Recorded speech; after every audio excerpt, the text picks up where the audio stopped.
Иртәгә 21 апрельдә Россия президенты Владимир Путин федераль жиынга еллык юллама белән мөрәҗәгать итәчәк. Президент узган ел нәтиҗәләренә йомгак ясап, социаль ярдәм итү, сәнәгатькә булышу чараларын билгеләр дип көтелә.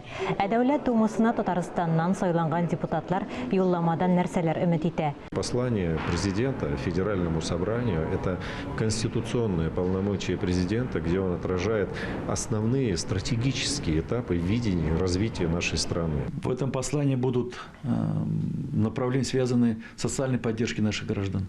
Мы говорим, что у нас за чертой бедности находится немалое количество наших граждан. Нам бы хотелось, что при помощи государственной поддержки, федеральной поддержки мы обратили внимание на это. В первую очередь меня волнует, и я хотел бы услышать о развитии производства, промышленного производства в первую очередь. И хотел бы услышать о конкретных мерах в сфере охраны окружающей среды и в целом экологии.